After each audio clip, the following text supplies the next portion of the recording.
I'd like to start by thanking tonight's presenting sponsors, ResMed and Cooley, LLP. ResMed is a global leader in the development, manufacturing, and marketing of innovative medical products for the treatment and management of respiratory disorders, with a focus on sleep disorder breathing. Cooley San Diego practice has evolved into the preeminent law-serving technology and life-saving companies, venture funds, and investment banks in the Southern California region. The firm represents clients at all phases of their business cycles and provides expert counsel for the most sophisticated and challenging matters for businesses, ranging from startups to mature public and Fortune 500 companies. Without these sponsors, these programs wouldn't happen. Thank you, and a round of applause for them, please. I promise I'm almost done. They give me so many notes here.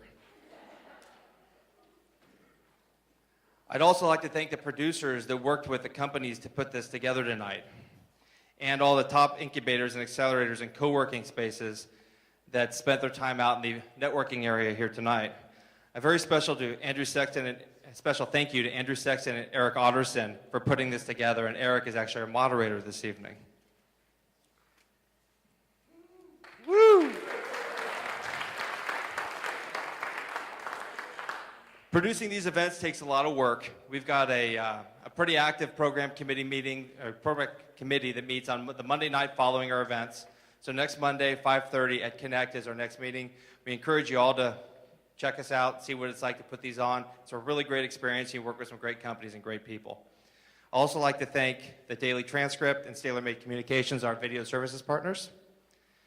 Now, finally, I get to introduce our sponsor tonight, our first sponsor tonight, Drew Terry. Drew is the Senior Director of Product Marketing for ResMed, and one of our lead sponsors, and a member of our chapter executive committee. Wait, what am I talking? I'm sorry, guys. I'm reading the wrong notes. So, Drew Terry is a Director of Product Marketing in the respiratory care business for ResMed. Mr. Terry joined ResMed in 2006 and has served in several roles during his tenure with the company. Prior to joining ResMed, he led the marketing and product management for a family of wireless LAN networking products for 3M, which is now part of Hewlett-Packard. Mr. Terry holds a Bachelor of Science degree in Mechanical Engineering from the University of Utah, a Master's of Science in Mechanical Engineering from MIT, and a Master's of Science in Management from the Sloan School at MIT. Please join me in welcoming Drew to the stage.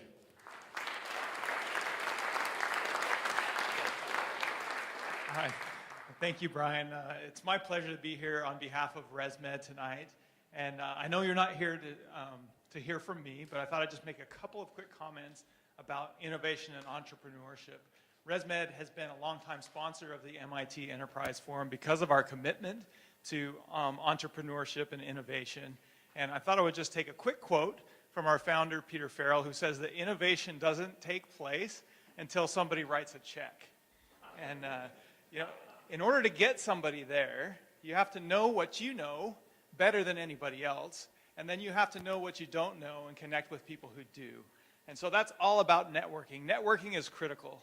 And as you know, I introduced Eric Otterson. You'll notice from his bio that he is a super networker, whether it's his work with Cooley at the MIT Enterprise Forum, ComNexus, EvoNexus, StartupSanDiego.co, or various other activities. He is the consummate networker and the perfect person for our moderator this evening. Please join me in welcoming Eric Otterson.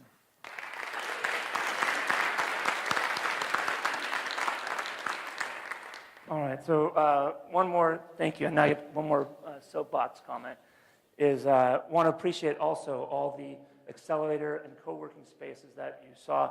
I hope you were able to make a tour in the foyer there.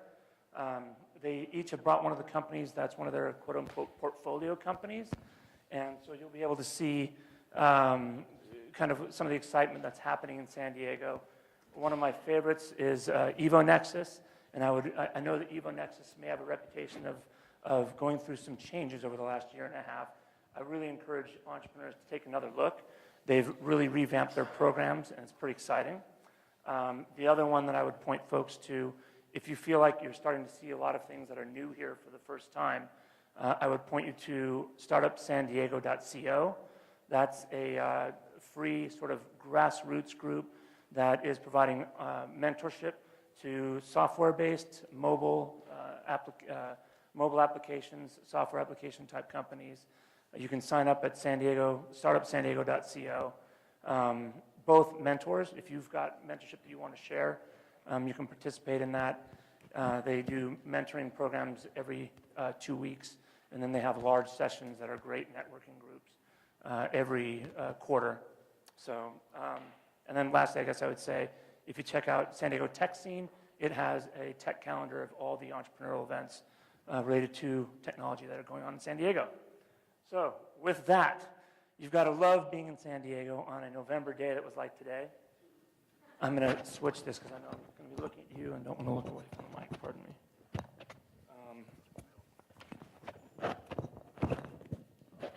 San Diego is a great place to be able to grow your company.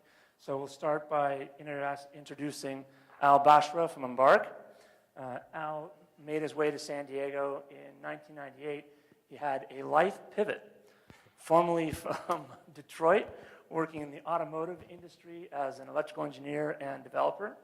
He moved to San Diego for that dream of being a founder and getting some equity and making a lot of money. Well, that dream was partially realized. He's still in San Diego, and he's now on his third startup. Yep. Third startup. Currently CEO of Embark, who Embark, the company, is a graduate both of Techstars and of Founders Institute, which came to San Diego, I think it was 3 years ago. They also have a booth outside if you'd like to learn more about them. And Al likes to play volleyball. And in this last year, in the last year, you've raised over $1 million from angels and micro funds. VCs. VCs, excellent. Yeah, that's right. I don't know, is my mic on? You hear Al right? Can you hear me okay though? Okay. Then to the right there, we have Bak Lee of Shopventory, recently moved back to San Diego from having participated in the Techstars program in Boulder. And I should add that you participated, Al participated in the Techstars program that was the Microsoft Techstars Accelerator in Seattle. Yep. And thank you for coming back to San Diego. It was always part of the plan. But Bach is back to San Diego to both be with his wife and because he's a native San Diegan. He was a software engineer at a number of startups in San Diego and recently is one of the escapees from Intuit's TurboTax. So I think it's pretty exciting that over this summer, I've noticed there's a lot more companies spinning out of Intuit/TurboTax and our friends at Qualcomm. So it's exciting that we're getting a new breed of entrepreneurs. Bach is also a serial entrepreneur. He's on his third company. One of the things he does when he's not raising over $1 million is enjoying a good beer. So help me welcome Bach and Al.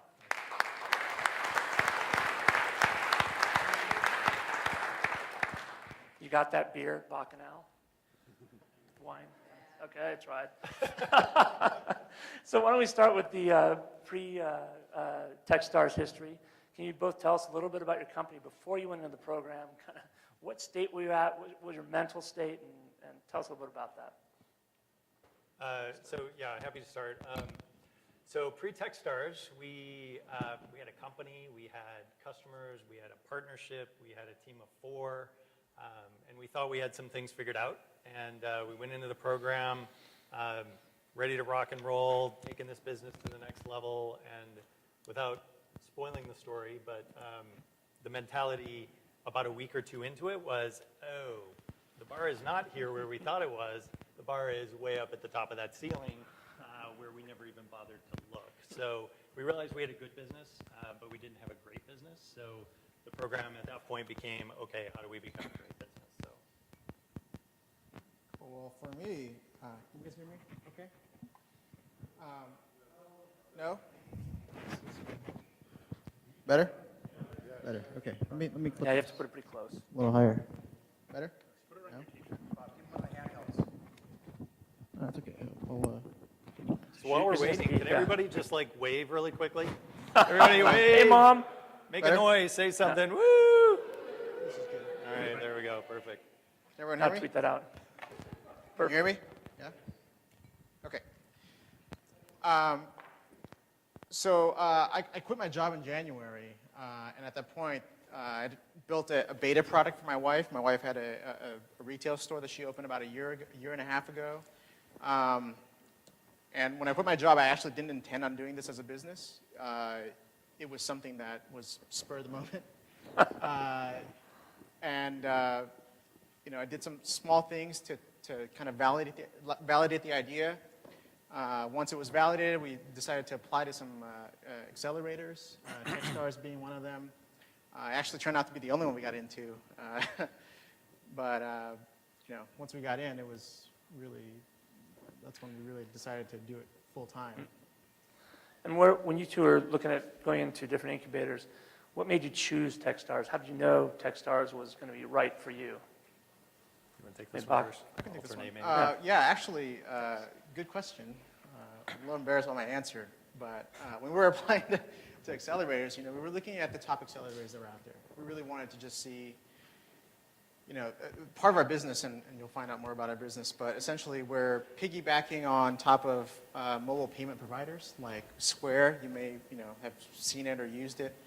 And because of that, we wanted to be a part of an accelerator that had connections into Square, into PayPal, or into other mobile payment providers that that we knew these top accelerators had.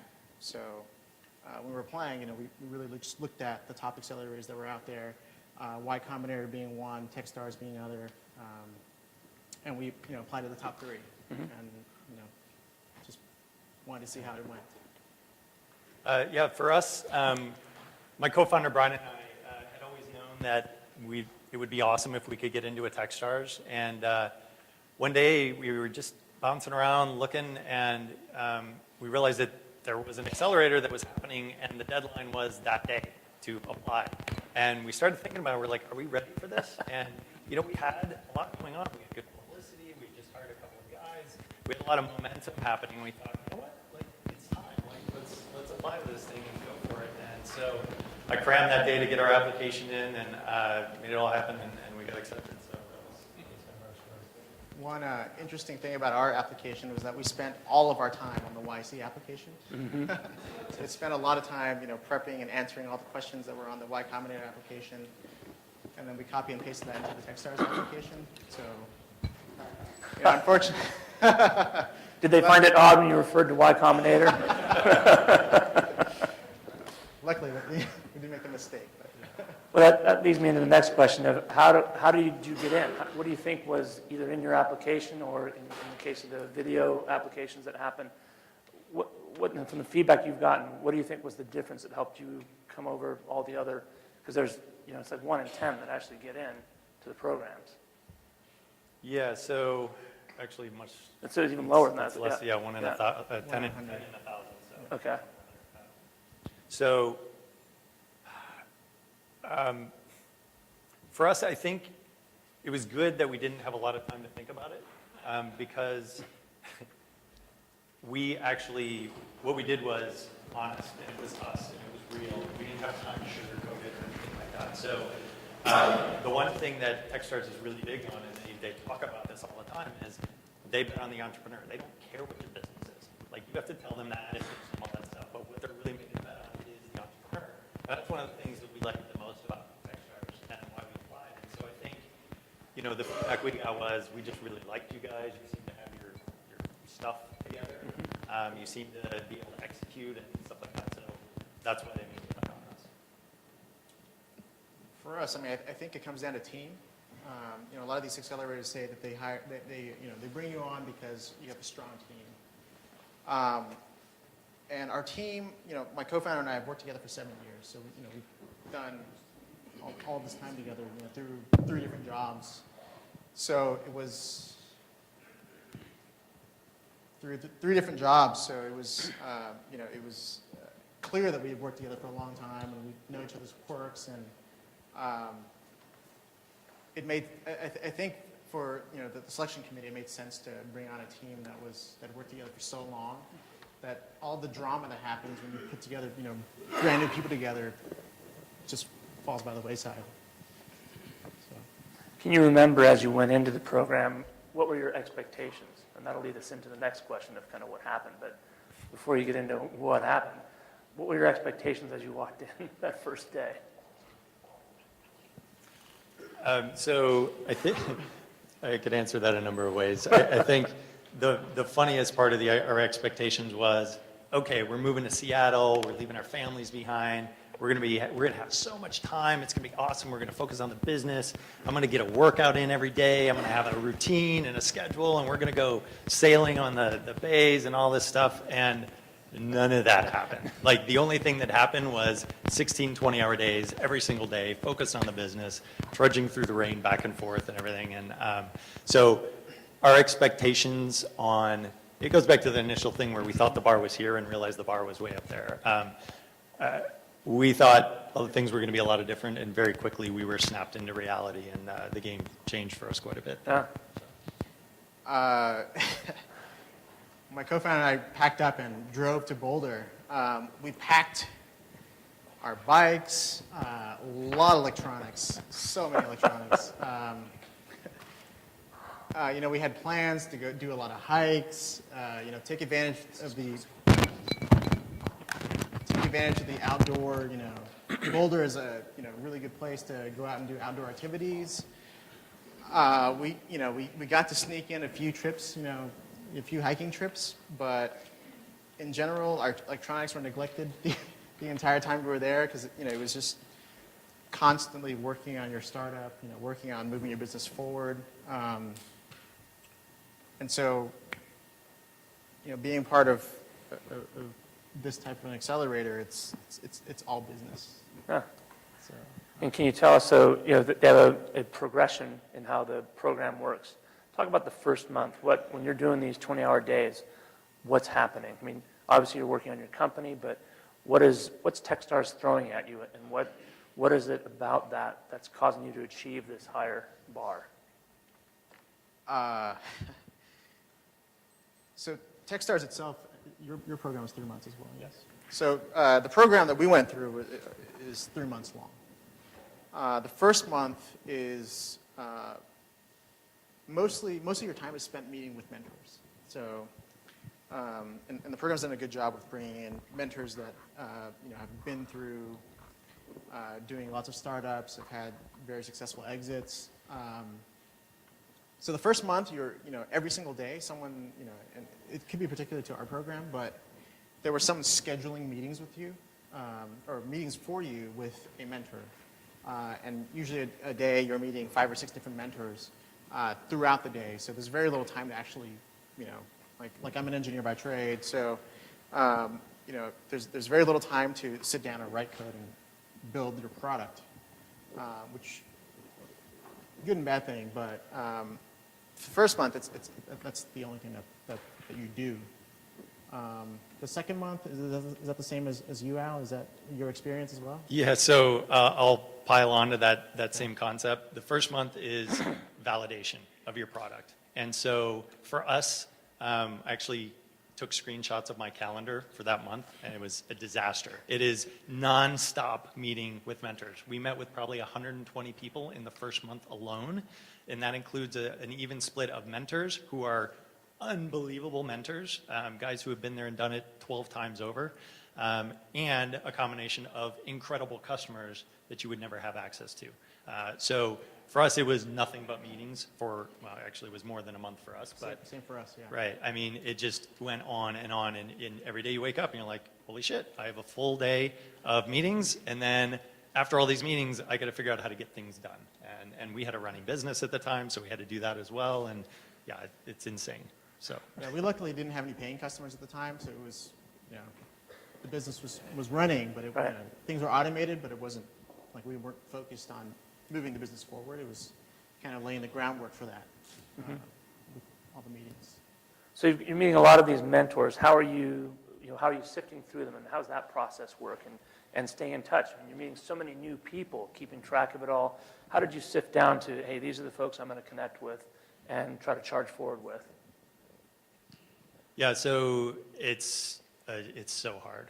You're getting bombarded unbelievably heavily. And so for us, it really boiled down to who are the ones that really resonate with what we're doing. They get it, they understand it, they have a good vision for where we think we're trying to go, or they understand the industry, and which ones are really excited about it, right? And those are the ones that over time you start to lock down with. And we had like 3 to 5 that we were engaged with very, very frequently on a weekly basis throughout the rest of the program. The rest of them were more maybe point people where, hey, this person's really good at design or marketing or something along those lines. When we get to that point, let's reach out to them again. So really it was just a massive spreadsheet of all these people and what their skills are and our excitement level about them and vice versa. And we just tried to manage it, but it was, it was very haphazard, so. Yeah, to reiterate what Al said, at the end of the first trimester Yeah. of the program, you have to pick between 3 and 5 lead mentors, and these lead mentors are who you work with closely throughout the rest of the program. We actually we ended up with 3 that we really resonated with, and we worked really closely with them. Actually, one of them joined us as our CEO. He's sitting in the back there, so. Hi, If you Dave. have any questions about Techstars, he's the go-to person. But yeah, I mean, to go back to your question, there were clearly certain mentors that really resonated with your idea, and they had prior experience with it, and they really knew how to take it to the next level. So, those people naturally rose to the top of the stack, and those are the people that we chose to work with. And luckily, they were also excited about what we were doing, so they reciprocated the feeling we had with them. Yeah. Yeah. So you go through this hyper matchmaking, then you've got the second trimester. What's happening there? Now, does it change? You validate the idea in the first trimester? Yeah, so the theory behind it is you spend the first month validating your product, meeting people, talking to customers, talking to mentors, just absorbing and getting bombarded with information that you have to figure out how to parse through. Theoretically, the second month is, okay, you've got something, go build it. And then the third month is get it to market, raise money, whatever you got to do. For us, we needed a little extra time of validation. It took us a little longer, so by the time we were about halfway into the second month, we were ready to kind of start building and move in our new direction because our business changed dramatically. So, yeah. How about you, Bach? So our business didn't change dramatically at all. Actually, we went in and left with the same product, the same business model. Lucky you. Lucky dog, yeah. Lucky dog. The initial trimester of meeting mentors spilled over into the second trimester for us. So really, instead of just having 4 weeks of mentor dating, it ended up becoming 6 or 7 weeks. So at the end of that, you kind of run out of time. So the last trimester, you work on your pitch and prep for demo day. So the second trimester, we actually spent a lot of time talking to customers. We hired a consultant to come along with us, kind of dig deeper into the problems that our customers were having, kind of also potential customers, to go and do interviews on site with them to figure out what their needs were, so we could craft a product that would fit, would solve their problems and fit that need. So that was our second trimester. Did you guys do on-site interviews with customers as well? Yeah. Tons and tons of interviews Yeah. all the time, as frequently as we could. Depending on what industry we were looking to target or get info from, we'd go hammer it down for a few days, Right. take all that data, decide what to do with that, and go hammer down on the next thing. So, absolutely. So talk about that a little bit, the quote unquote, get out of the box, get out of the office. And in terms of the best practices that you learned while there, what are some of the behavioral changes that you saw in you and your teams that got you to accelerate so much better? Yeah, so for us, Brian and I have, Brian, my co-founder, and I, we've had this history of doing really good customer development. Like, we dig in with customers, we get tons of feedback, and we learn, and we take that and we do stuff with it. But as we're doing stuff with it, we forget to continue learning. We had a history of doing this, and we made a couple of iterations in our product before even getting to Techstars and all that. And I think what the program made us realize is that learning process can't ever stop. Like, you have to fundamentally embed it into your business somehow, whether it's a part of your natural sales cycle, where, today what we do is when we're on a sales call, we talk for 15 to 20 minutes.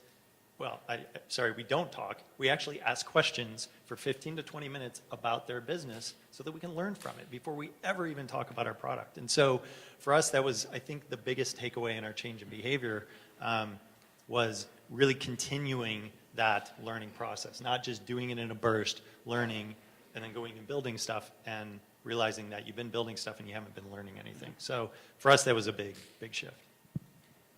My co-founder and I are both software engineers. So our first our first inkling is to go out and build product, right? Because that's what we do well, and that's what we have done for many, many years. Like you said earlier, this is my third startup. And I think for the first two, my mistake was that, we went out and we wanted to build something that we thought was cool, but didn't necessarily solve any problems or fit any, solve anyone's needs. So we went and built a lot of product that didn't really find an audience. So this program got us into, getting out of the office, let's go talk to customers, figure out what kind of problems they have, and then, craft our product around that. Luckily, this product that I had started building was for my wife, who was having this problem. So I knew there were other people that were in her shoes that had the same problem. So it was a little easier to go out and find those types of people because we could go find small businesses that were retailers or restaurants or something, just to validate some of the initial ideas we had around our product. So that was a huge learning for us, is to just get out of the office and go talk to people, because we certainly didn't do that before. Even though we may have sent out, as we built a beta of any product, you send out invitations to people to get them to come and use it. But sometimes that feedback is,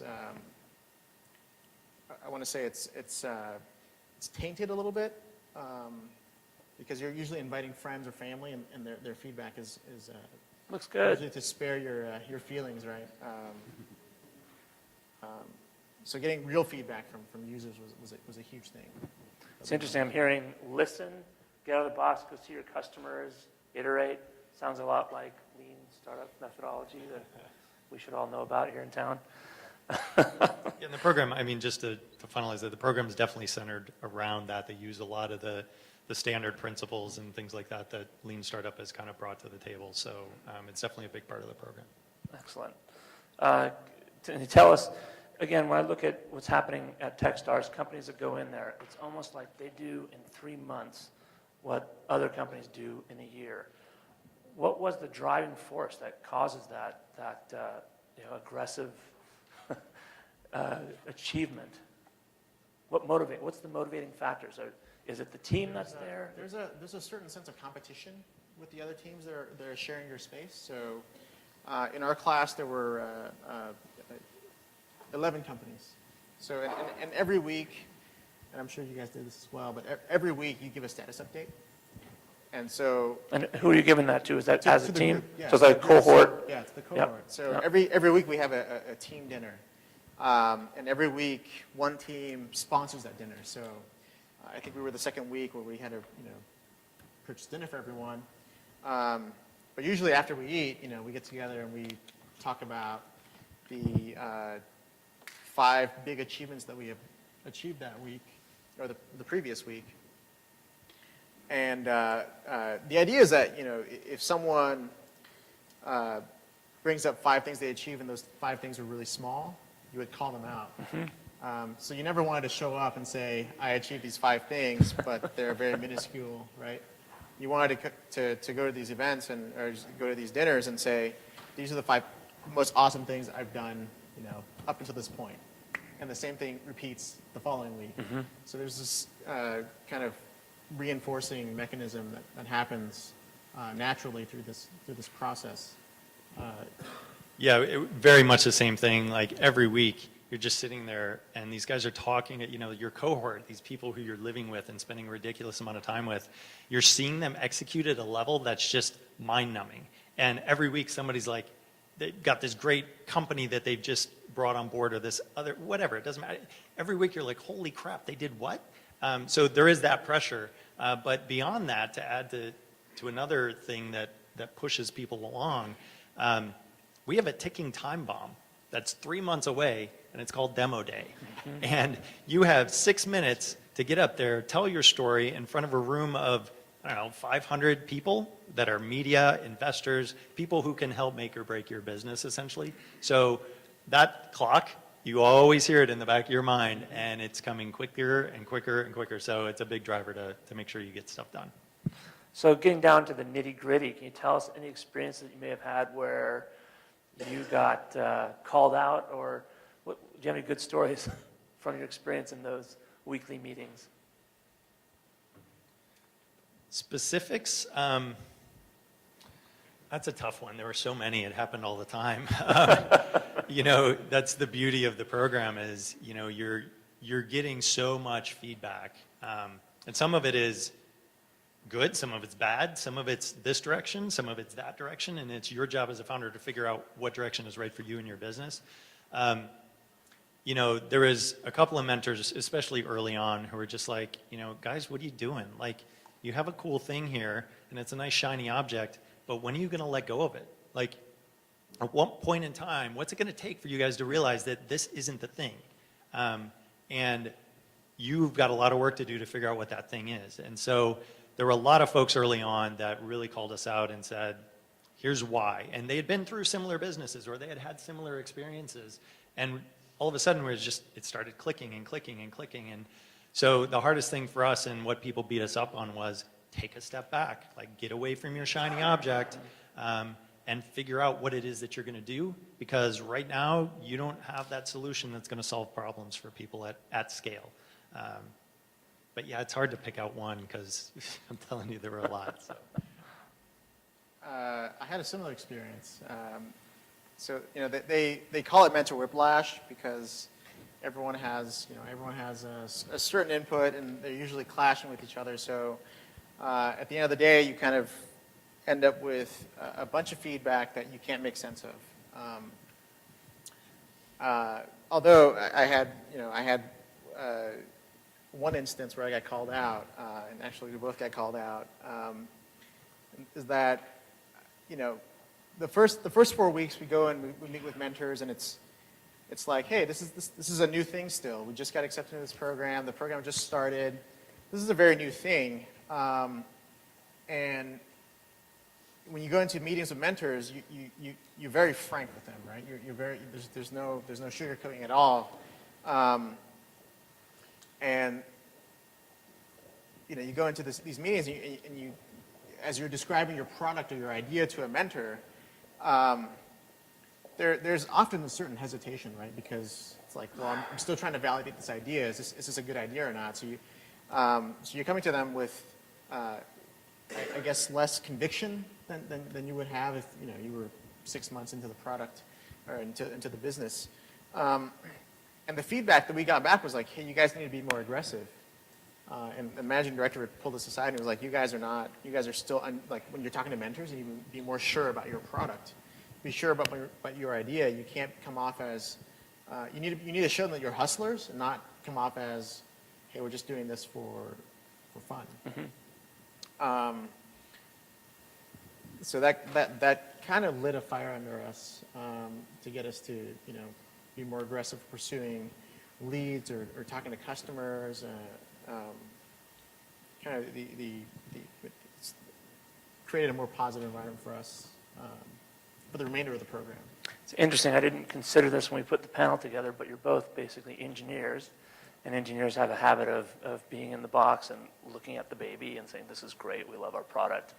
So it's you probably had a similar experience. It'd be interesting to see what other experiences folks who aren't engineers that go in and get that mental whiplash and beat around a bit by the Techstars group. Can you point to any sort of, or maybe one significant change in your company that was a result of Techstars? Everything? Do you want to? Yeah, huge, like it's the most significant we've had is we brought on our CEO. I mean, Yeah. it doesn't get more significant than that, right? And was he one of the first, the three He was mentors one that of you the picked in the mentors that we beginning? worked with. Yeah. At we finalized it 2 days before demo day. Actually, no, we finalized the day before demo day. So we were able to announce on demo day that we had brought on a new CEO, but that was something that we had not considered, going into the program. Leading up to the end of the program, the one thing that was on our mind is you need to go to demo day with a certain amount of money committed if you're planning on raising money. So we were just, trying to round up, a small amount to prove that, someone's willing to invest in us. Small amount being 250,000? So that was our goal. Yep. But I think the amount is dependent upon how much you plan on raising.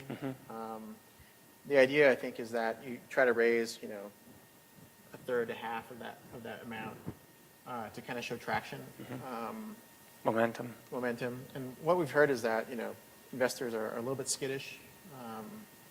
So if they see other people risking their money, they're more likely to jump in.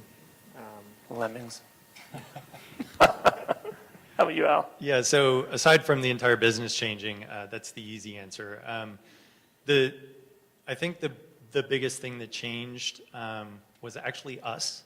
When you're sitting down with, somebody who's built $2 billion companies, having a conversation like this, face to face, he's giving you his time, and he's excited to give you his time, and he wants to give you his time, and he's sharing information with you about what he's done in the past and what he thinks about some of the things that you're doing. It truly opens your eyes to what it actually really takes to get the job done. So it changed us as entrepreneurs, but it actually also changed us just as people and how we approach things and how we go after challenges that are in front of us, right? And I'm not sure how to close this out, but every mountain that we climb, we're like, yay, we're at the top of the mountain, and then you look past and you're like, holy cow, there's another mountain and it's twice as big. That never stops. And when we talk to some of these amazing mentors, you realize how many hurdles and how many sacrifices they had to make to actually get there. So it really just changed us as kind of humans and how we approach not just entrepreneurialism, but challenges in our lives in general. So aside from the business, I would say that's the big change that we got. I will have a few more questions here, but I want to prep the crowd. If you have questions, please feel free to step up to the mics. We've got two here. And because of the nature of the room and we won't be able to hear you, I'll only be able to recognize you if you're at one of the microphones. Secondarily, we have a special treat in that the demo day presentations that both of these guys did, we have the videos of those, so we will present those at the end. They are 6 minutes long each. I think they're highly valuable, but I wanted to be fair in terms of people's time. We'll have a moment where if you need to step out or would like to step out, you may. But I had a few more questions, then we'll go to the questions from the audience.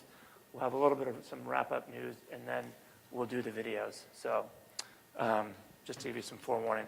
So demo day. Let's talk about demo day. What's it like? Nerve-wracking, I think is the word. So I know what yours was like. I was able to come, I happened to be in Boulder and watched Bach present. You're basically in the Boulder Theater, which is a quaint little theater, and it's divided into three sections. The front section are the high net worth individuals, or I would say more the high activity angels. Net worth wasn't a factor. It was more how active were the angels. Then you have sort of the supporting mentors and other maybe people that are in the network, and then you get your family up in the audience. So family and friends are watching you, and people who are going to make decisions about whether they want to invest in you are watching you, because of course after demo day is the demo slosh where people get together, drink beer, and make the deals. But The demo slosh, I like that. tell us about it from your perspective. Yeah, so nerve-wracking, absolutely. For months in advance, it's nerve-wracking. We practiced. So your co-founder is running the slides, my co-founder, and I'm on stage talking, and it's 6 minutes, and that's a long time. And the presentation changed 87 times by the time we got to demo day, and we practiced it 870 times. And the whole process is incredibly nerve-wracking. You go from this super tense, this is our moment, we're on stage, doing our thing, to walking off the stage and having this incredible like weight just flow out of you. I hadn't even finished walking down the stairs of the stage, and I could feel it just draining out of me. But that didn't last very long because I knew that, hey, now I've got to actually run this business. So it's an amazing experience to be able to get feedback from so many people ahead of time so that you're actually really, truly prepared when you get there. We got to see another class's demo day in the middle of our program, and we were like, oh, that's where you got to get to. Okay, we still have a lot of work to do. So it was good for us to be able to see that, and it kind of set the bar for us a little bit. But I mean, amazing experience, truly amazing. Similar experience to Al's. You know, in the middle of the program, we went to New York, saw the New York Techstars class, graduates. We were at demo day for them, and we were just blown away by the polish that was around their presentation. You know, everything from what they were saying to what was being shown on the projector.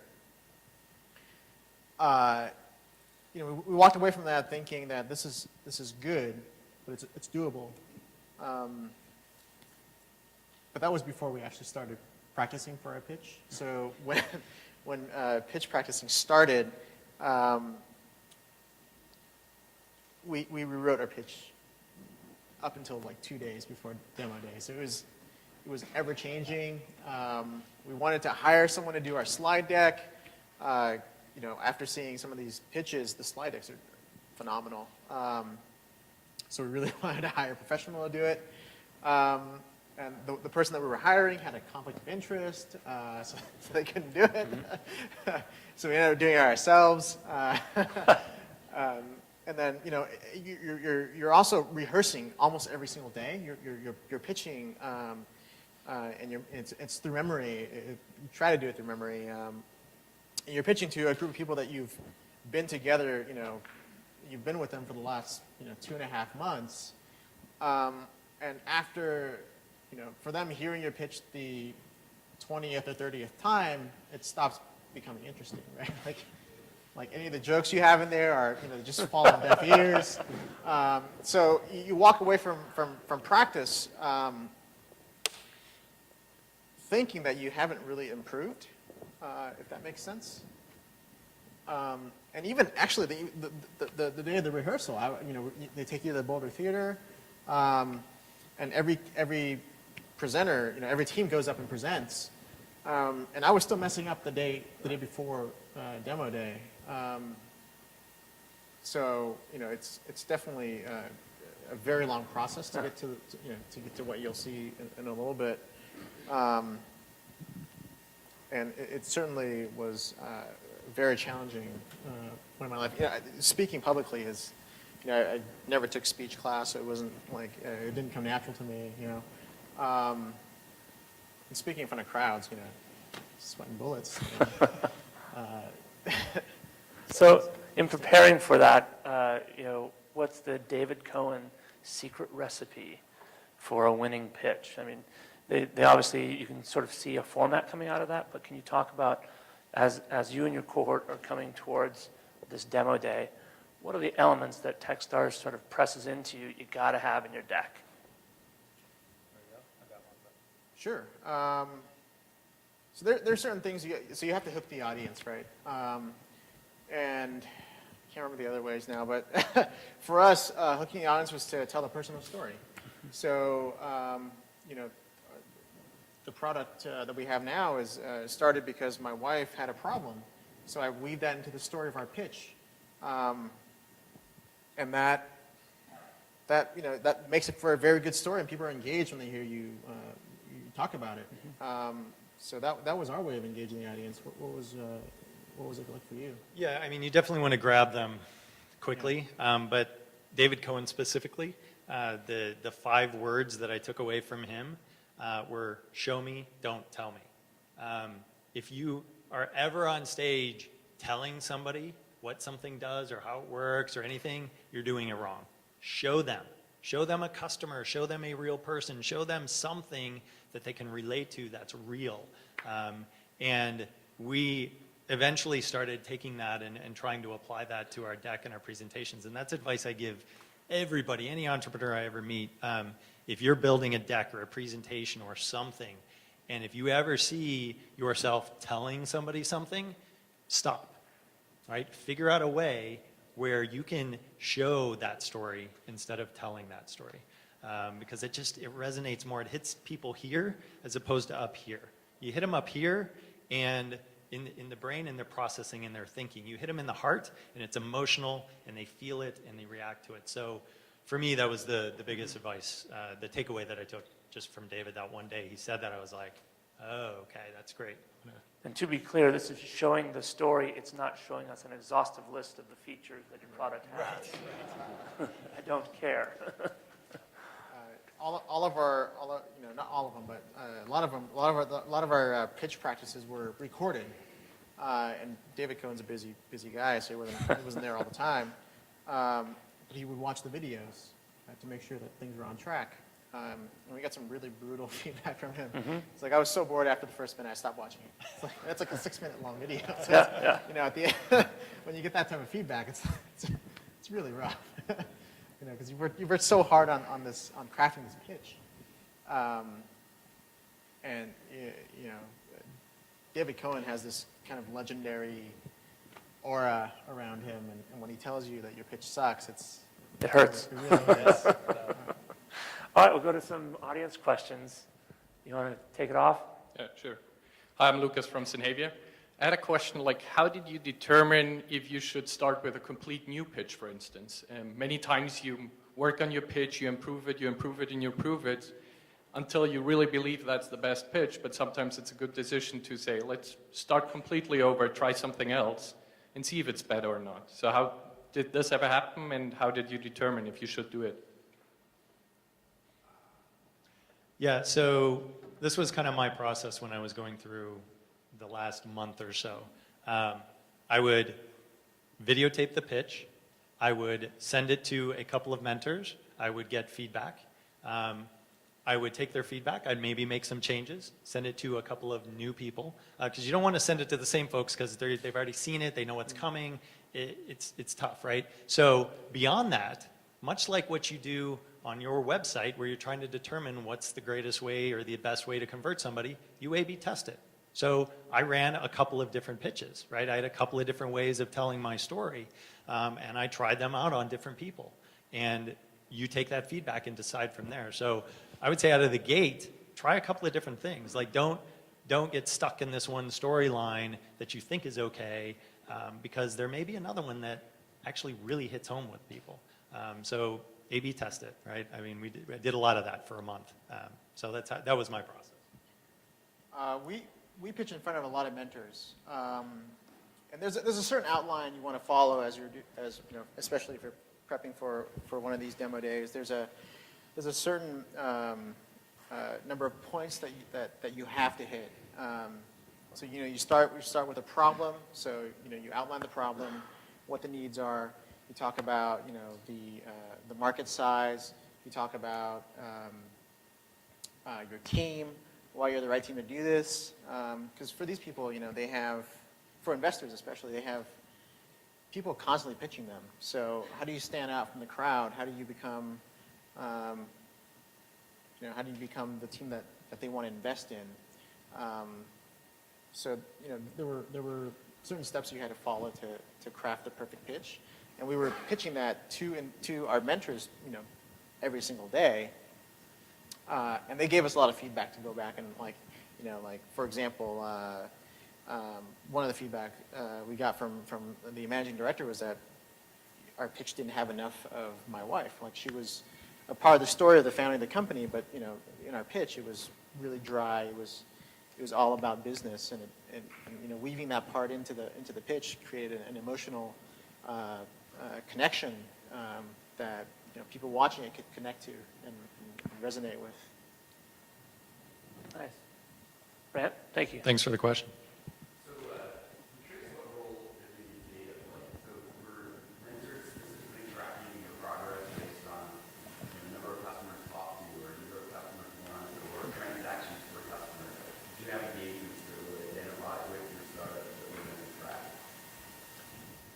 So one, I'm not sure if that mic's on. I heard you, but I didn't hear it through the speakers.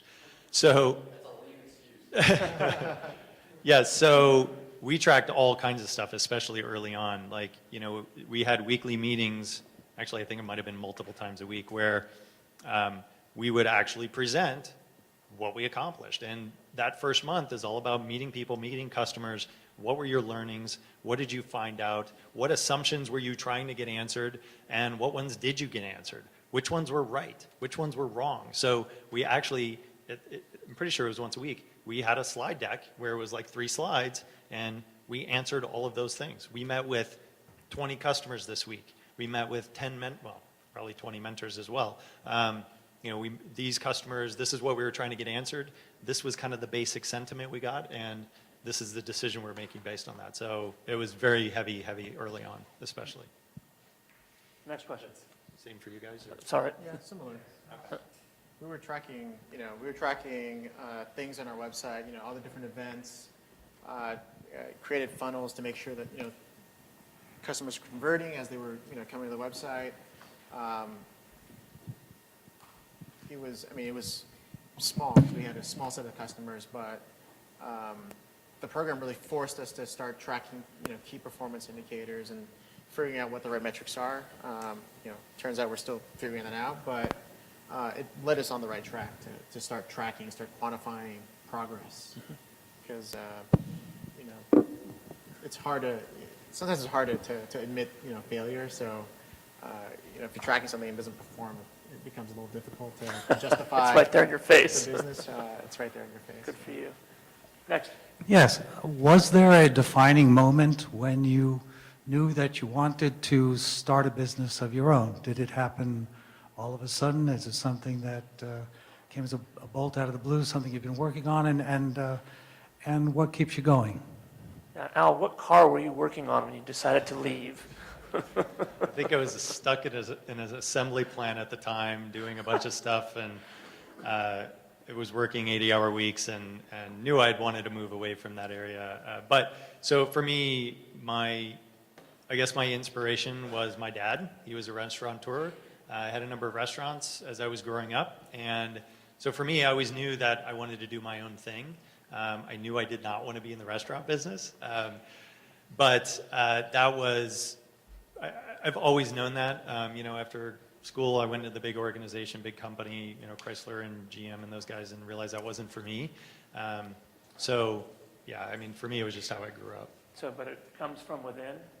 It's a decision that, did it hit you one day, or you just started feeling that this isn't right for me, I got to do something different?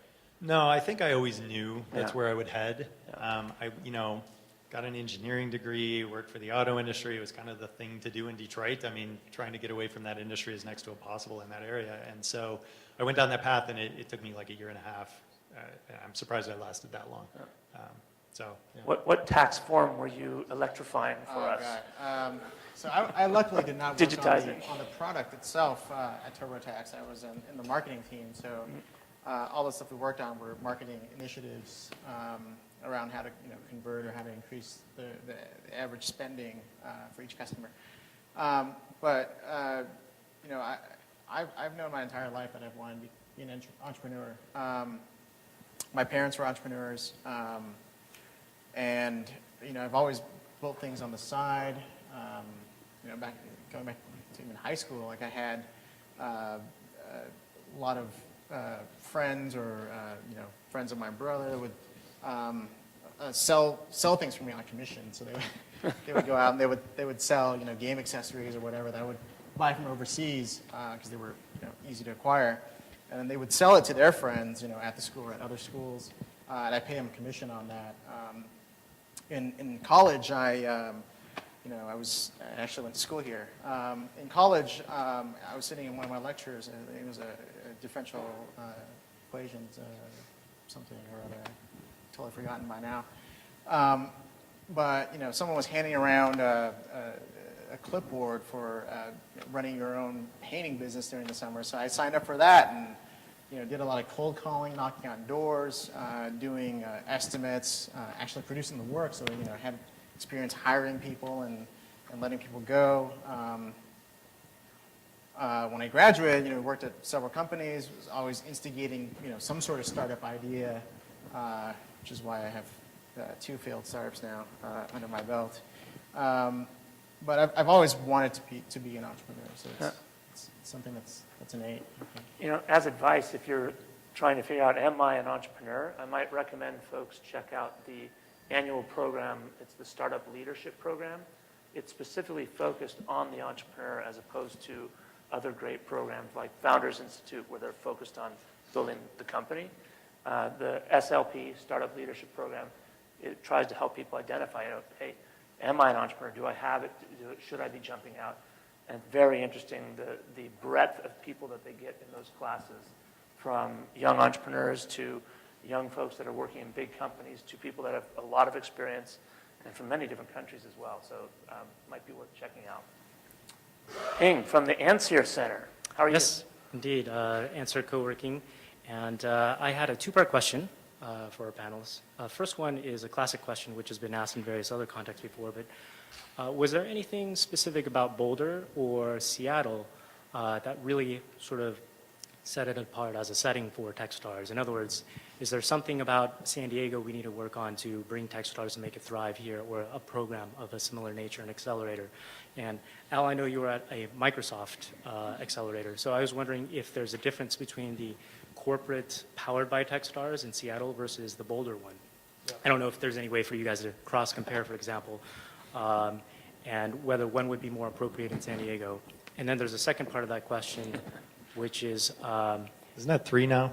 I'm trying to load it on as much as... Stanford guys. Yeah. So the second part of that question is, I know both of you guys are in the mobile internet space, in software specifically. So do you think that structure that you guys went through would actually fit in anything outside of that, where there's higher risk, higher capital, for example, anything involving hardware or the med tech, wireless, clean tech, et cetera? How would the structure need to be changed in order to fit that? So I'll tell you about the Microsoft, or the Powered by Techstars sort of program. It is 100% run by Techstars.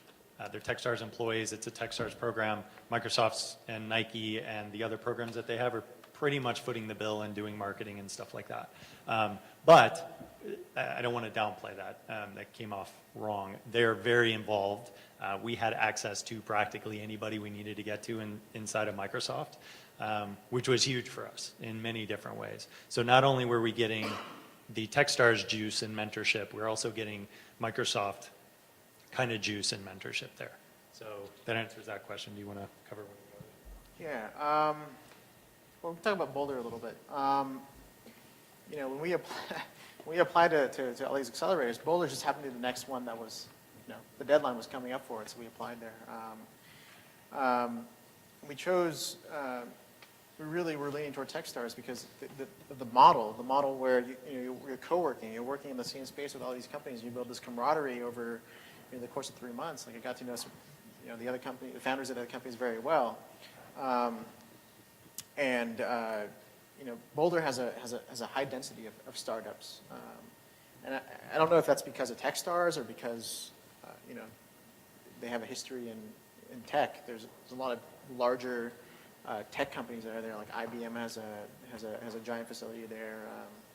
I know Storage Tech was there. So there's enough of a density of tech startups that I think it makes it easier to create a good mentor network in the immediate area.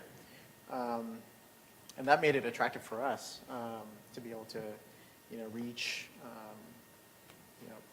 all these different mentors that have had tangential or even direct experience with our field. See what the other. Yeah, so Let me, if I can add on Yeah. that. I think it's an interesting question, Ping, in that the software and the ability to iterate software quickly probably adds to the ability to have this fast change of the company so quickly in 3 months.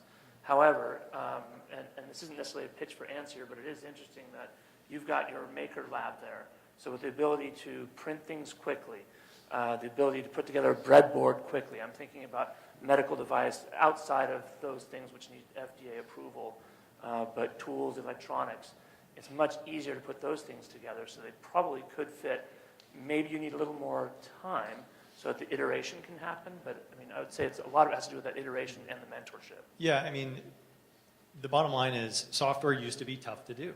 It used to be really hard, and then it got very, very easy, right? Hardware used to be really, really hard, yeah. and it's maybe not as easy as software, but it's getting there, right? You can print anything you want practically today, and they're just getting started with the capability. So as far as like, can that type of program apply to a hardware-based company? I completely agree, and I think now is ripe for that kind of stuff because the hardware movement is fantastic. I mean, it's amazing what people are starting to do and how quickly they can make things happen. So yeah, I think it correlates very, very well. I mean, the business practices and the core of running a business is going to be the same. You just have different components like hardware that are now getting easier to do. Yeah, there's also been companies that have graduated from Techstars that are hardware companies. So it's not, so the companies that they accept are not just software companies. In fact, I think they announced an accelerator recently from Kansas, right? The MedTech one. So, Right. you know, it's clearly not all software, right? In MedTech. So there's a hardware component to these businesses, and Techstars believes that model actually will fit into that mold and help companies that are doing hardware accelerate as well. It wouldn't be too much of a stretch of the imagination to imagine a Qualcomm accelerator in, you know, wireless life sciences, wireless pretty much anything. But or what's that? I think Lean started with automobiles, which uses a little bit of hardware. Right. Just a little.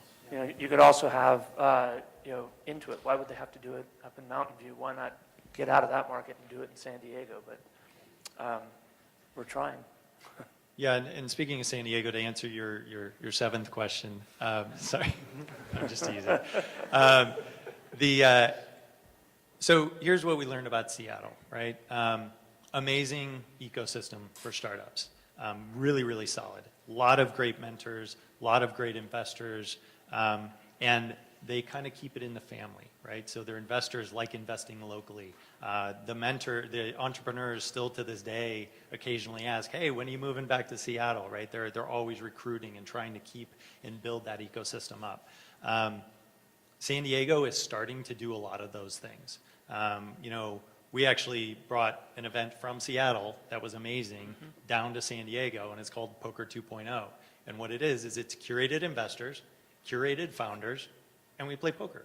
It's casual. You get to know who the good founders are. You get to know who the good investors are. And it's a great event, right? But that's one of many things that San Diego is starting to do. Mentors are starting to come out of the woodwork now. Investors are starting to pay attention to San Diego companies. We raised half of our money from San Diego and more than half from Southern California, almost 3/4. So you can do it here. San Diego is growing. If you look at what the San Diego startup scene was like even a year ago, it's night and day. And there are a lot of startups that are really, really pressing forward the ecosystem. And it's been awesome for us to see and watch and be a part of. So timing's right, and I think there are a lot of great lessons to learn from some of these other ecosystems. And I think we're starting to pick up on that and apply it to our own community. So I have a couple last questions. One, why did you move back to San Diego? Why did you choose to come back here? It was never a question. I mean, I live here. My family's here. We love it here. It's San Diego. What's not to love? And I believed in the ecosystem, the startup ecosystem. If I was worried about that, there may be a hint of hesitation. But for us, this is where my friends are. This is where family is. I'm really excited about the people that are in this town and the potential that it has. And it's just exciting to be a part of something that's upswelling, right? That's really, really starting to do amazing things. So for us, we didn't even think twice about it. How about you, Bach? I have a home here, born and raised here. Actually, for a while through my 20s, I really wanted to get away. So San Diego wasn't, always where I wanted to end up. But we spent the summer living in Boulder, and really, you really can't beat the weather here. So. Have you heard that it rains in Seattle? I don't know. And when we first moved to Boulder for the program, it was new, exciting, and I was thinking, man, I could really settle down here and build a business here. But as time went on, there's certain quirks that come about. If you're into diversity in food, like in diversity in restaurants, impossible to find in Boulder. Really hard to find ethnic food in Boulder, good ethnic food. So we, towards the end, we were just like, I just want to go back to San Diego and enjoy the diversity we have here. It just doesn't exist in Boulder. So, and then in San Diego, can you tell us maybe one or two networking groups, meetups, aside from Connect MIT Enterprise Forum, that you stay connected to that's part of your ecosystem? So Tech Coffee is one that we've done for years now, and we come and go, but it's always a good group of people. It's at Panikin up in Carmel Valley. I think there's one downtown now. That's Tech Founders meetup. Yeah, yep. San Diego Tech Founders. Tech Coffee, sorry. Yeah. Thank you. So that one's been great for a long time. Wednesdays, 9 to noon. Yeah, Brand, you know better than I the day. It's Wednesdays at like 9? 9 to 12. Right. When's the downtown one? I haven't actually been It's to that one. Mondays at 9. Every other Thursday, and then there's a new one on San Marcos. Yeah. Friday. Yeah, so we met a couple of years ago when we were going to it, even longer than that ago, probably 3 years now. We met a lot of the startup folks through those meetups, and it's a great way to kind of get started, see who's in the community, and you just start to branch out from there. That's probably the big one. There's, the 2020 mentor events that are happening where, it's curated mentors and curated founders, and they get together and you spend 30 minutes with each guy and you move on to the next one. It's like kind of founder mentor dating sort of program. It's awesome. Find out, I'm not even sure where the sign up is for that. San Diego. Oh, yeah. Startupsandiego.co. Startupsandiego.co. Go there, sign up. You can get into that system. It's really great, and the mentors rate the founders, and the founders rate the mentors. So you can always make sure that it's good quality people that are a part of those programs. So that's another one to try and get involved with. Any that you'd add? Yeah, several years ago, I attended Tech Coffee or whatever several times. It's really hard to go because it's 9 a.m. On a weekday, and when you have a job, it's hard to take some time off to go and attend. But when I was working on my last startup, I talked to Brent for a little bit and walked away with his book. Ended up buying his book on Amazon. Attended that. We used to go to a March Mingle. I forget who puts that on, but Valon. Yeah. And then my co-founder actually, I think he attended founder dating. So did some networking through that to just talk about ideas and meet new people. Not necessarily looking for a new founder because we were already working on something, but and then now we're doing the Startup Poker 2.0, with Al And there's a lot of great events that like the Founder Institute will put on, where they'll have a mentor come and do like a fireside chat, and you get some really good entrepreneurs that show up at these things, and you get to speak to somebody who's had some level of success and really hear their story. So those types of things are good. Keep an eye out for all the accelerators and incubators that are here today. A lot of them put on events that are not necessarily specific to what they're doing. It's a little bit about awareness, but it's also about bringing the community together. So pay attention to what these guys are doing too, and go to their events, go to their open houses, whatever they're having. Go to their recruiting events, right? Even if it's not really for you, go and check it out and get to meet people. And you're going to find events that I've never even heard of that are awesome just by going and talking to people. So whatever you do, start somewhere, get out there, and then you'll find more stuff to do. There's plenty out there. And if you're not finding what you want, I would encourage you, especially if there's speakers you want to see, talk to Bruce here, and we'll see if we can bring folks in through the MIT Enterprise Forum. Really, we'd like to do these for the entrepreneur community here. Last question is takeaways. What are the best practices that you now implement, advice that you give to folks? I'll give you one, for example. Having been closely aligned with your company, Embark, one thing I saw you started doing was that weekly report to everyone you touched. So it allowed people to, basically it was an update on what the company was doing, and whether it's weekly or bi-weekly, I would say gauge that based on how much change your company is going through. When you're in Techstars, there's a lot of change in a week, but it was nice to get an email that didn't have a call to action for me, that I could see what you were doing, follow up, and by the third one maybe, I hadn't looked at two, I feel guilty. I'd read about it, catch up, and I'd be right back to speed with what your company was doing. And if I were an interested investor who's kind of, and that investment process takes a long time, it's a great way to keep people, advisors and investors, informed of what you're doing. Yeah, that's a good one. It goes back to kind of listening to your customers a little bit. I can't count how many times mentors and investors would say, hey, keep me in the loop, let me know what's going on, send me an update. And you would be amazed at how many times entrepreneurs just flat out don't do it. They don't. I get more compliments probably on those updates than half the other stuff we're doing with our business. They're like, oh, it's so great, thanks for the update. I got it last week and it's awesome. When we're going through Techstars, it was weekly because like Eric said, you're doing a month's worth of work in a week easily. But normal cadence is once a month, once every 2 months, something along those lines. Like the people, the mentors, the people that care about your business or are interested in it, your customers, potential investors down the road, like show these guys what you're doing, right? Going and raising money isn't like, hey, I'm ready to raise money. Let's go talk to an investor and he's going to give us money. No, he will have watched you over 6 months do amazing things. So that decision is going to be a lot easier for him. A mentor that you want to get engaged maybe more as an advisor, he's going to have watched you over time and seen all the execution that you're doing. So yeah, that's a great one. Thanks for giving me an easy answer. But yeah, that's a huge one to do for sure. I think the biggest one for me is to go out and meet people. You have no idea, someone you meet might not make a direct, tangible difference to your company, but they may know someone that knows someone, or you're able to leverage that network to get in touch with the right people.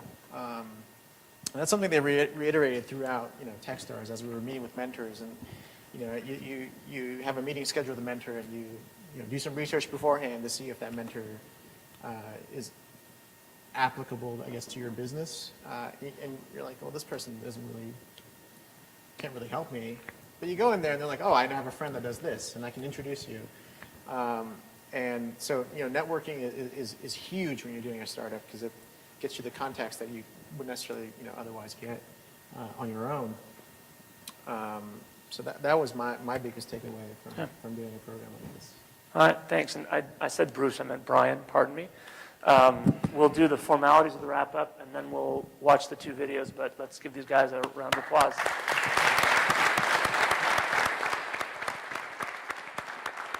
Thank you, gentlemen. Really appreciate your time, and I'm sure the audience got a lot of value out of some frank, honest feedback. So it's not too often that we get that kind of feedback from you, so thank you a lot. And Eric, thanks for your time putting this together. Appreciate it. This time I'm going to let these 2 exit the building, go out for dessert, and everybody will be able to talk to them a little bit later as we wrap this up here. Also, January 15th will be our next event where we're dark in December. We've got a really interesting event planned for you all. It's titled The Quantified Self-Movement, the Technologies that are Revolutioning Health and Fitness. As I'm sure everybody in the room does, you'll be soon making your New Year's resolutions. It'll likely have something to do with exercise, diet, health. So come in January and learn about the growing availability of inexpensive monitoring devices, the personal genetic profiles, and increasing sophistication of software apps and social networks that promise to fuel the self-tracking revolution. It'll really be a good job. Andrew Sexton's got a lot going into it, so definitely come out and join us. As I mentioned earlier, our next program committee meeting will be on Monday at the Connect's offices. I'm sure you'll be getting an email here shortly with where that is. And also, at this time, in the spirit of a startup-focused event, I'd like to bring up Rodney with Slim Surveys to introduce his app. And I'm hoping that if everybody takes out their smartphone right now, looks in their email box, they're going to have an email from Caitlin, our program coordinator, with a link.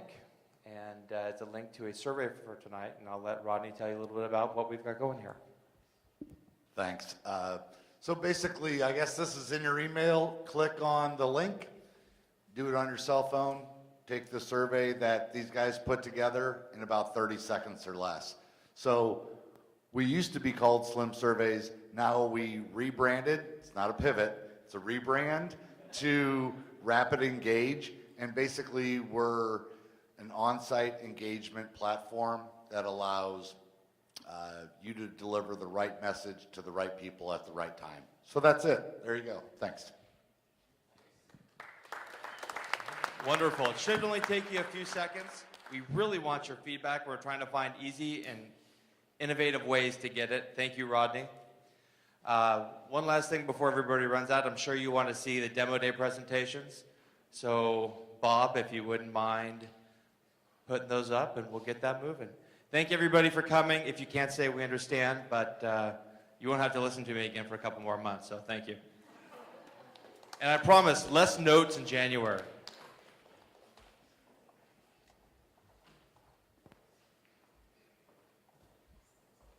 Anybody in the audience know what this is? Aha, this. I was wondering if the balcony would get it first. Now it's down here. This is a dongle. Yes, a dongle. Dongles like this, combined with mobile devices, with apps from Square and PayPal here, are changing the face of the mobile payments industry. Individual retailers are saving hundreds, if not thousands of dollars per month moving over to these new platforms. While that's great for the retailers, unfortunately, at times they feel like they're flying blind. They don't have their latest inventory data or sometimes up-to-date business metric information that they so desire to need to have at their fingertips. Enter Shopventory. Shopventory solves this problem for people that are moving over to this new innovative payment platforming opportunity. I'm Dave Carlson, and I've invested in 20 Techstar companies. I added it up yesterday. I just figured that out. I have been a Techstar mentor since 2007, and also I'm a Techstars investor. Obviously, I think I know a good thing when I see it. I am fascinated by the size of the opportunity that is facing Shopventory, and so impressed with the team, the founders, Bach and Rarish, who in a matter of months have built this new innovative platform. So much so, am I impressed, that as of yesterday, I've decided to come out of retirement and join Shopventory as their CEO.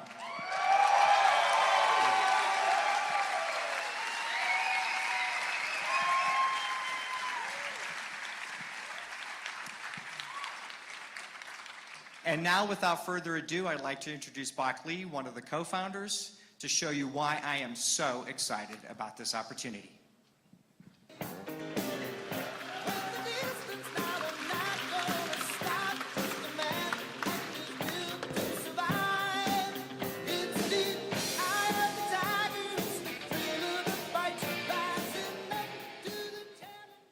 Good afternoon, everyone. I hope you are as excited as I am after that song. As Dave said, my name is Bach. I am the co-founder, and now with his announcement, I am also the former CEO of Shopventory.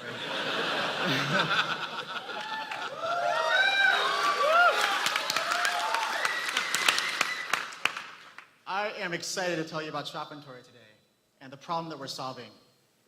But first, let me give you some background.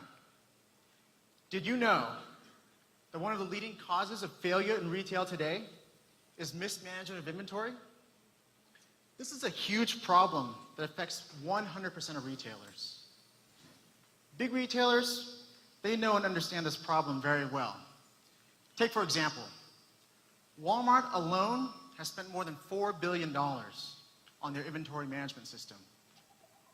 And their competitor Target recognizes that they can't be competitive without great inventory management. But when you take this problem and you scale it down to the millions of retailers, like my wife, who can't afford these expensive tools, making mistakes with inventory can literally end their business. And with the advent of mobile point-of-sale systems like Square and PayPal here, this problem is only getting worse. People that are using tools like Square and PayPal here don't have any access to inventory management or business intelligence tools. They simply don't have the basic information that every retail business needs in order to stay alive. What they get right now is this: endless spreadsheets that have a lot of raw information but offer very little value. Millions of businesses are using and switching to services like Square and PayPal because the initial cost savings alone can be upwards of $20,000 to $50,000. And at the end of the day, all they get is this list of transactions that doesn't tell them anything they didn't already know about their business. And that is not enough information to run a successful retail business. I started this company because my wife was struggling with running her retail store. She was spending more and more time at her store and less at home with me, and I knew I had to fix this problem. So I set out to build the suite of tools that Shopinventory now provides. Let me show you how it works. If you take my wife's business as an example, she currently uses Square.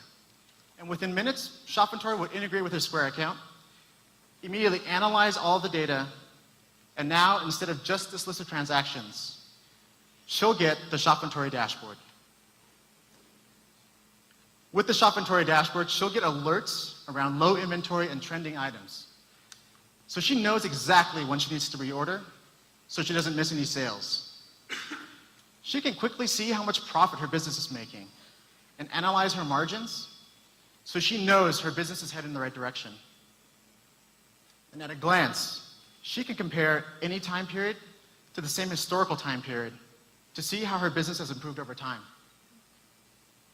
Our automated inventory management saves her 3 to 5 hours every single week. Over the course of a year, this is over a month of full 8-hour workdays. And now, instead of having to go out into the floor to count inventory, she gets the latest information around everything that she has in stock. Often in retail, the biggest factor that affects cash flow is not surprisingly inventory. And with one click, she can see how much money she has tied up in inventory at both the category and item levels. But I am happy to tell you that Shopinventory goes way beyond that. Our powerful business intelligence will automatically push out to her actionable data that she can immediately use to improve her business. Let me give you some examples. We let her know exactly what she needs to order for this upcoming holiday season based on what sold well last season. We'll tell her what items are often selling together, even though they are located in different parts of her store. So she has the opportunity to display them together and increase the average transaction value. And when she exhibits at various retail events, we let her analyze the data for each specific location and show her how she can improve next time. If you look back to 3 years ago, there were virtually no merchants using mobile point-of-sale systems. Today, there are 10 million, and this number is doubling every year. These businesses range in size from the small mobile shops that you may have seen, such as food trucks and at vendor fairs, all the way up to the established brick-and-mortar stores, such as my wife's retail boutique. This is our target customer. Just in the past month, we have worked with over 200 of these businesses. We're now actively tracking over 35,000 SKUs, and we have analyzed over $40 million in transactions.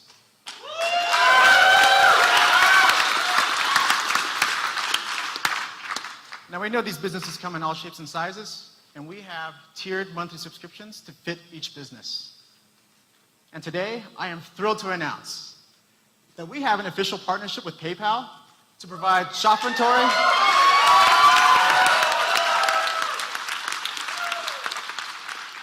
to provide shop inventory to PayPal's mobile point-of-sale customers.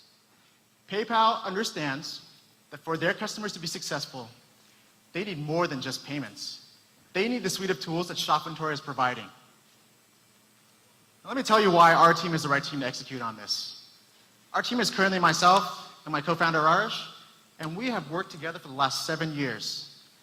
Now, my wife doesn't want to hear me say this, but everything they say about co-founders is absolutely true. It's exactly like being married without any of the benefits.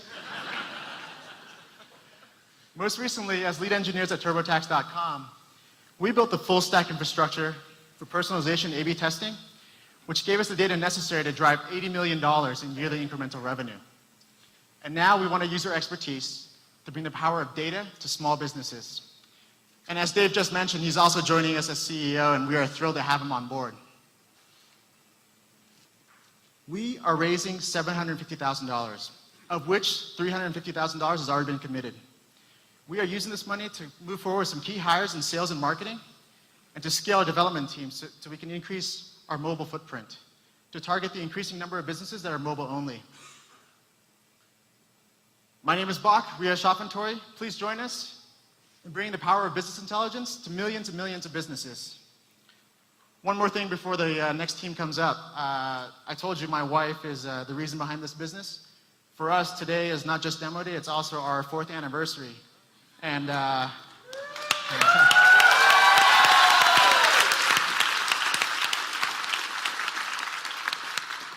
Hannah, you're up there. I love you. I'm sorry you're here at demo day instead of on a tropical vacation somewhere. But I promise I'll make it up to you. Thanks, everyone.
Thank you.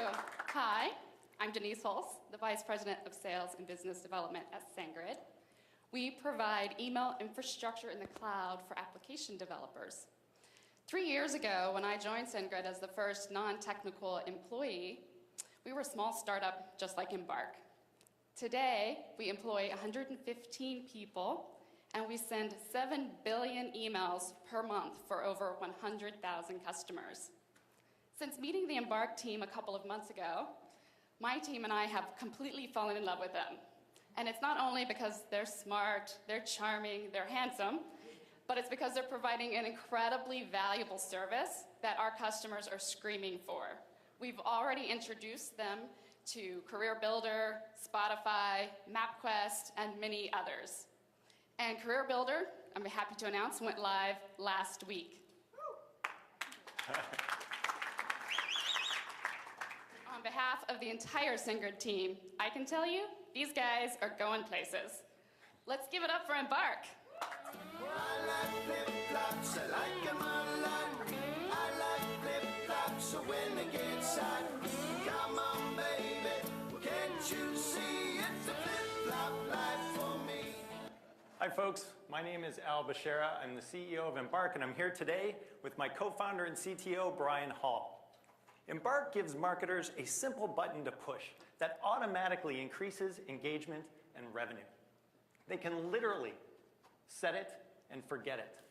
And we have 2 amazing channel partners that are feeding us customers so that we can forever change the $40 billion interactive marketing industry. Now these guys, they've figured some things out. They've built amazing profiles about every single one of us.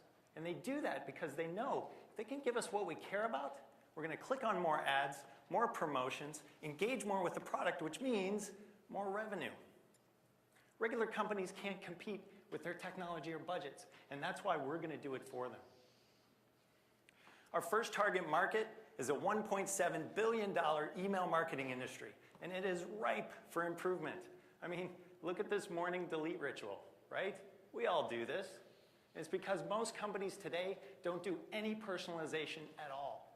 They look at aggregate data or industry standard data, and they use that to deliver emails to us every single day. And in 2 years of this kind of thinking, it's resulted in 20% more emails being delivered and 20% fewer of them actually being clicked on. I mean, come on. So why are they spraying and praying us?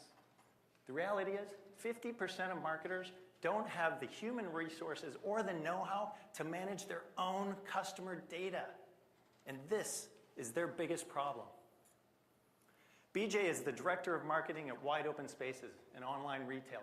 And he doesn't have this problem anymore.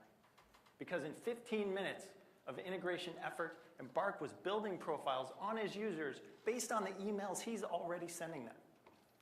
Now, we used to know, hey, 12% of my people are opening in, 4% are clicking in. What do I do with that? That's not personalized, and it's barely actionable data. But this is what companies are stuck with today. Of the many metrics that Embark tracks as we're building profiles, one of them is the time of day that you are most likely to engage with an email. And BJ's sending a ton of emails. And naturally, some of them are going to be sent at the right time for the right person. And we can show him that of those emails, he's getting a 10% click rate, which is great. But of the other 90% that are not optimized for time, he's getting a 1% click rate, and that's bad. This is where the magic button comes into play. With one click, Embark is automatically optimizing delivery for all of his emails. And he can look at the results tab and see that he's getting a 0.75% lift in his click rate. And to BJ, that translates to a 9% increase in revenue. He's already signed an LOI with us that says he'll pay us $10,000 for every $150,000 that we make him.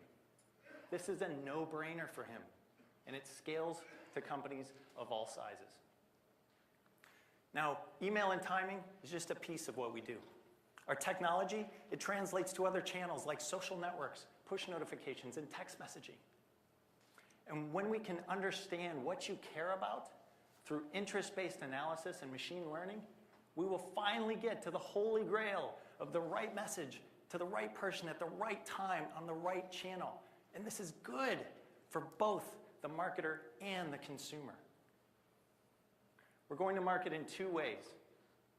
We're one of the first 20 companies accepted into the Windows Azure store, and we went live this week. We've got an amazing partnership with SendGrid, and their biggest customers are begging for this, and we are turning them on as fast as we can. And both of these channels are very repeatable models. To date, Embark is processing 20 million user actions every month, and we've already scaled to handle 50 times that. That's 1 billion.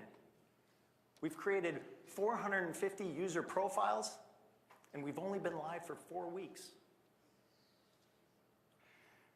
This is the team that's made all this happen.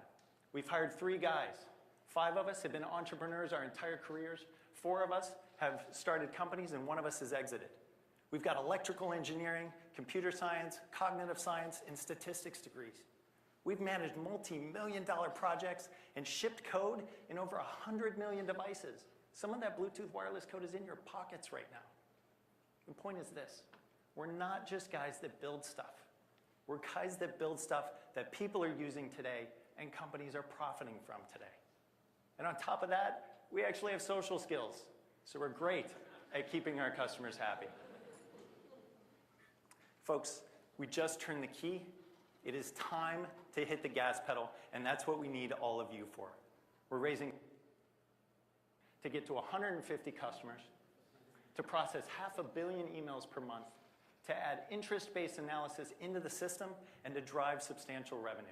I can't begin to tell you how excited we are. Our customers are fired up. Our sales cycles are short because they know that Embark means more engagement and more revenue. We're solving a problem for them they can't begin to address, and we're doing it in 15 minutes, and we're making them money along the way. If you truly believe in the huge opportunity that's in front of us, let's sit down, let's get to know each other, and see if we can help each other out. We're pretty hard to miss, so stop by and say hi. We'd love to chat. Thanks for your time.